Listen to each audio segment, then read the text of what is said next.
Oi, galera do Colégio Coração de Jesus. Sou eu aqui, professora Kátia, da disciplina de arte, ou História da Arte, como a gente prefere sempre chamar, né?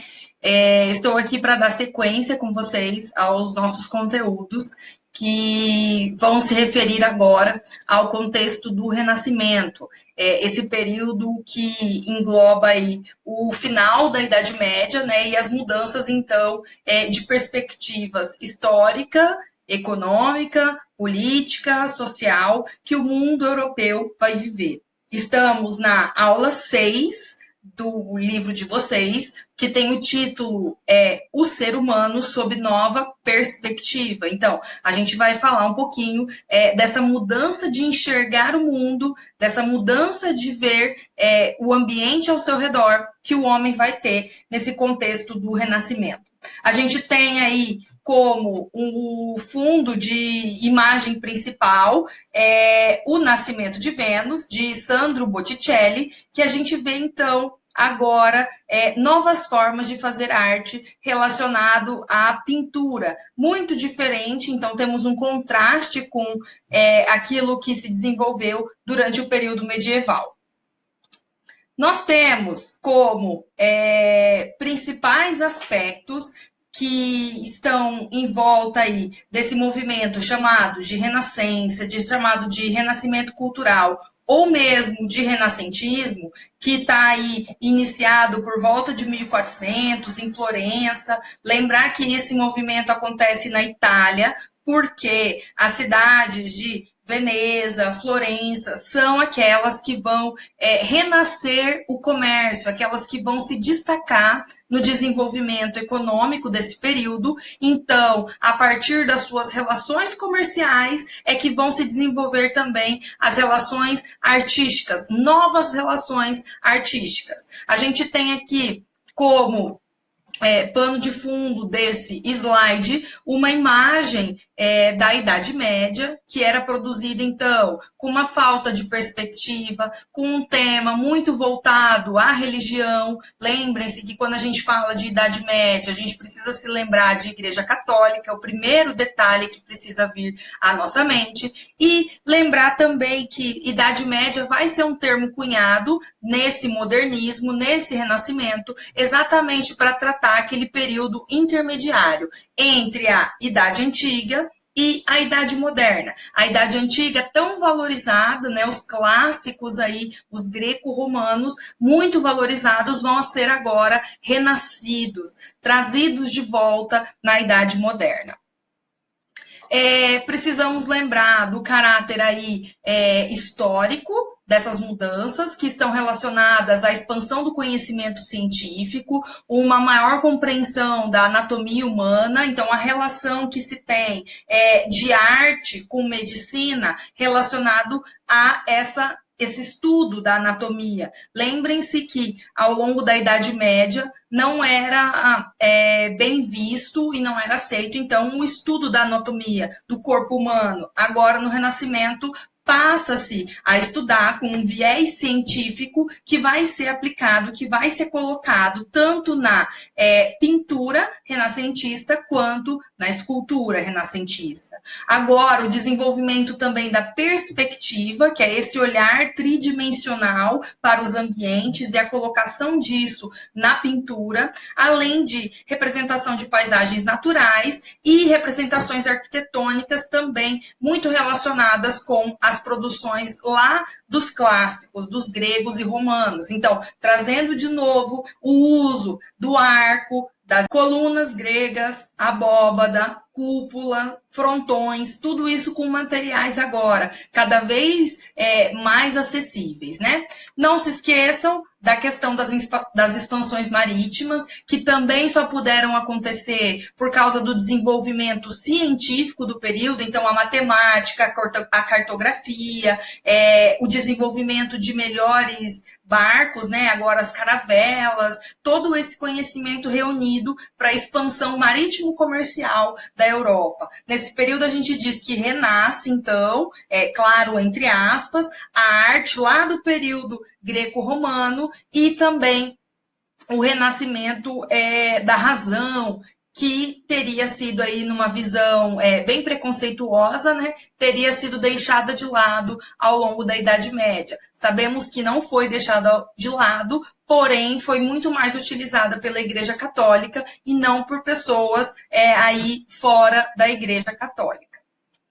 Essa redescoberta da tradição greco-romana vai ajudar, então, os artistas do Renascimento a desenvolverem a sua estética. Aqui a gente tem a escultura grega, né, o discóbulo, que a gente já falou sobre ela quando a gente tratou da arte grega, exatamente essa ideia de movimento que a escultura quer trazer, exatamente o ideal de beleza reproduzido, mas percebam muitos dos detalhes aí que fazem referência à naturalidade dos corpos humanos. Então, muitos detalhes, um desenvolvimento anatômico muito bem aprimorado, já lá na antiguidade, que retorna agora no Renascimento. A gente tem a questão do humanismo, que é exatamente esse homem como centro do desenvolvimento científico, o homem como produtor de conhecimento, dando prioridade, então, a essas realizações humanas, aquilo tudo que o homem agora pode fazer. Isso tudo relaciona-se com a produção dos artistas nos séculos XV e XVI, na forma com que eles podem se renovar. A gente precisa destacar também que nesse período estão acontecendo aí as reformas protestantes, né, o surgimento de novas igrejas que questionam o poder da Igreja Católica e a reação da Igreja Católica com a Contra-Reforma, que vai culminar daqui a pouquinho no desenvolvimento na arte do Barroco. Então, lembrar que agora o Renascimento é uma resposta toda a produção cultural que houve na Idade Média e depois vai ter a resposta da Igreja Católica com o desenvolvimento do Barroco.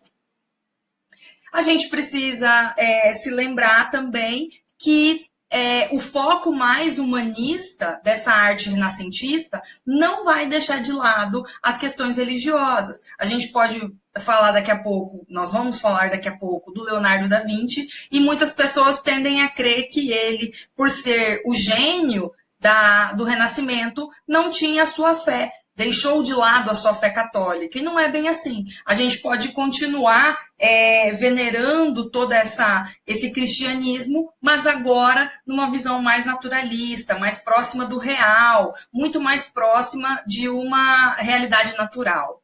Novos temas se incluem, como a mitologia greco-romana, e também temas mais cotidianos vão passar a ser utilizados aqui no Renascimento.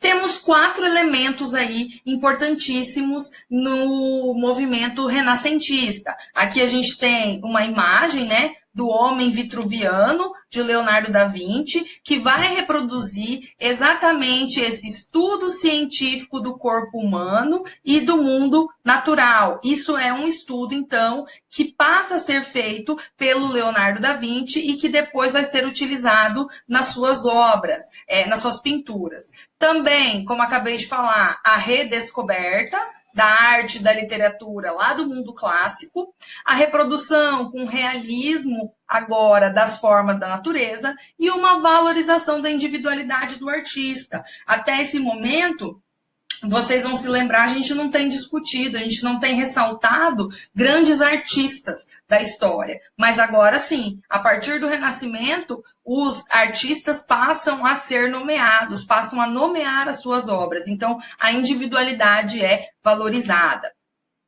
Aqui, só para a gente destacar um pouquinho o Renascimento, como ele se desenvolve em alguns períodos e alguns lugares. A gente tem o pré-Renascimento, o Renascimento do século XV e o Renascimento do século XVI. Percebam como isso, ao longo de 3 séculos, vai se desenvolvendo e vai se aprimorando, ok? É mais uma marca para vocês aí terem um conhecimento, mas não precisa aprofundar essa questão.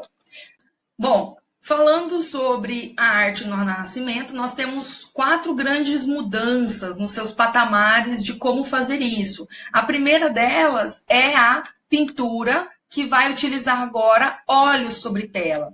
Isso ganha uma vantagem para o pintor em relação às pinturas que antes eram realizadas em têmpera e em a fresco, no sentido de que a pintura a óleo pode aí ser melhor manuseada pelo artista. As cores, elas ganham uma vivacidade e também uma forma de ser manuseada na tela que demora mais a secar. Então, a pintura a óleo faz com que o artista possa corrigir pequenos erros, melhorar as tonalidades, fazer mudanças enquanto essa pintura, enquanto essa tinta ainda está secando. É algo que traz um desenvolvimento científico melhor e mais adequado, então, para as pinturas que estão sendo realizadas agora. Aqui a gente tem a cena do filme Moça com Brinco de Pérola, que está mostrando exatamente o artista utilizando o óleo para diluir a sua tinta, a sua cor, né, que era em pó, e aí, então, ganhar um material melhor manuseável.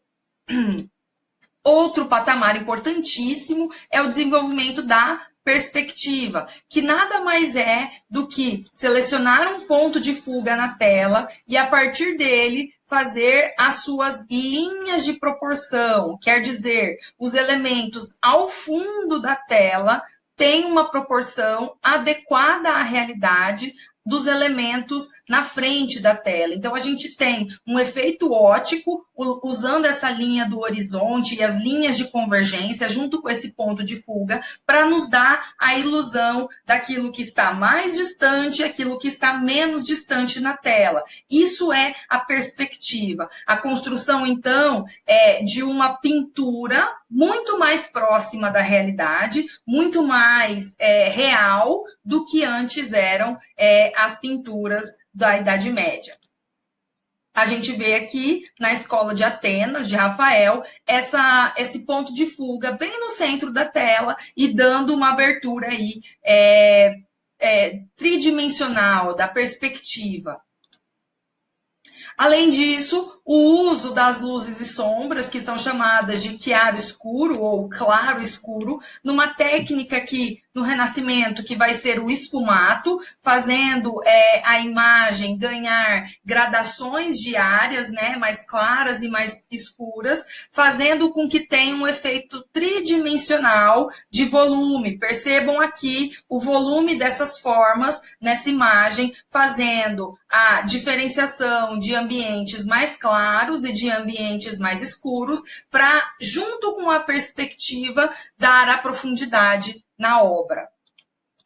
Outro detalhe muito importante é a construção da imagem numa configuração que a gente chama de pirâmide. Não só piramidal, mas uma formação geométrica. Aqui vai aparecer a pirâmide, então a centralização da obra, a centralização das figuras naquilo que a gente vê como uma configuração em pirâmide, dando esse aspecto, de novo, tridimensional, a perspectiva, aquilo que está no plano de fundo, que não tem tanta importância, quanto os elementos que estão aqui na frente, centralizados na obra.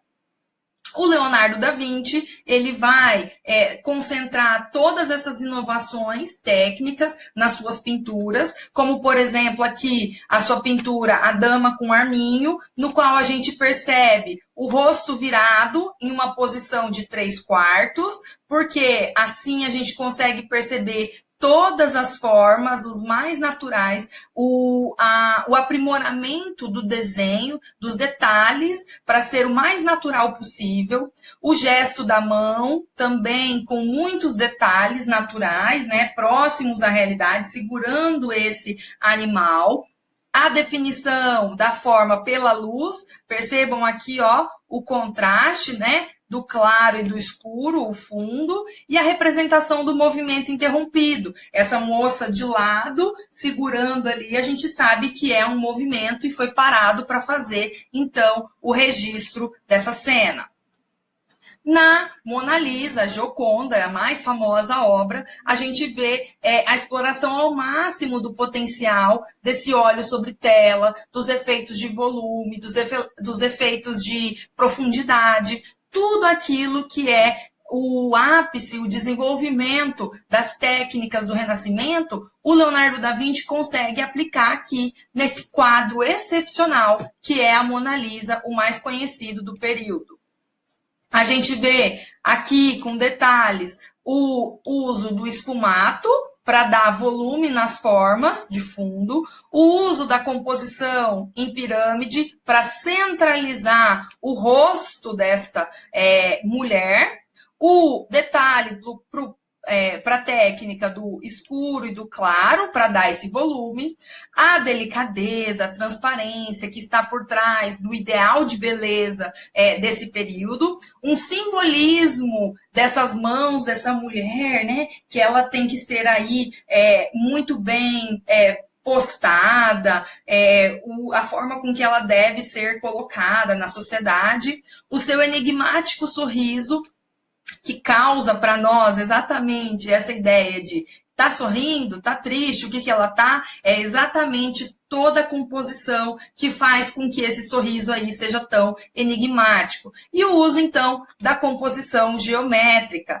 pelo Leonardo da Vinci. Tudo que é central, elemento central na tela, dentro da pirâmide, uma linha aqui, ó, de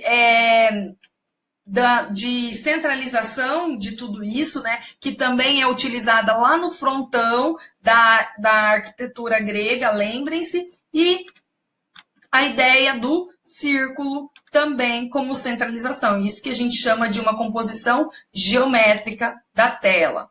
Também vai ser apresentado e utilizado na Última Ceia, do Leonardo da Vinci, os pontos de fuga, a centralização, tudo isso para criar um retrato mais natural possível, é o destaque que a gente tem para o Renascimento na pintura.